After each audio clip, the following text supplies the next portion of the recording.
السلام عليكم ورحمة الله وبركاته. maanta saaxiibayaal waxaan inii wadaa qiso dhaba oo ka dhacday wadanka Kenya. Qisadan waxay ku saabsan tahay gabadha la yiraahdo Jacinta Wambu, ruux magacaada. Jacinta Wambu. Almuhim magaceedu muhiimna ma aha.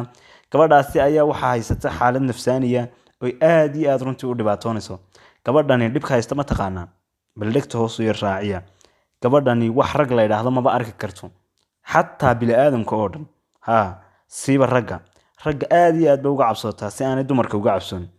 Gabadhani waxa ay tiri indhaha ma siin karo ragga sababtoo ah waan ka cabsoonayaa waxaana dareemayaa aad iyo aad cabsi u saa'ida. Waxaanay ku sheegtay cabsidaas inay ka imanayso nafsaaniyan ayna iyadu iskantarooli karayn. Gabadhan waxa ku dhacay xanuun nafsaaniya oo nacsiiyay bini'aadamka khaasatan ragga. Waxa ay tiri marmarka qaar waxa aan damcaa inta aan board qaato oo ku qoran yahay anigu mar rabo cidna inaan la hadlo mana rabo cid inaan la kulmo inaan boardkaasi qaato oo aan dhex wareego magaalooyinka waaweyn ayaa marmarka qaarkood damca ayay leedahay sida ay qoraalkeeda ku xustay ama mar waraysi bixinaysay ay ku sheegtay.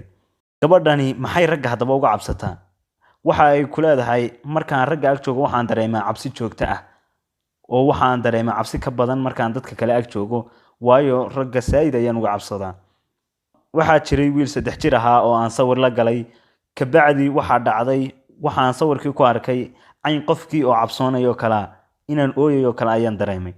Bal ka waran xataa 3 jirka dhibaato ayuu ku yahay gabadha ma soo istaagi karo. Haddii aad weyn tahayna fiidiyoga inay isku daawanayaan kulay saaxiib.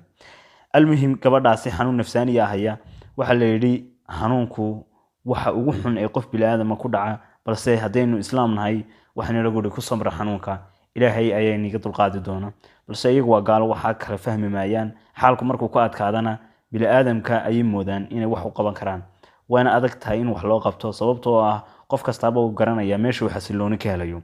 Saaxiibayaal aad baan islaamay meel kasta dunida dacalada ka joogtaan intaan qisam mid kan la mid ah ku kulmi doono waxaan iga tagayaa. Assalaamu calaykum.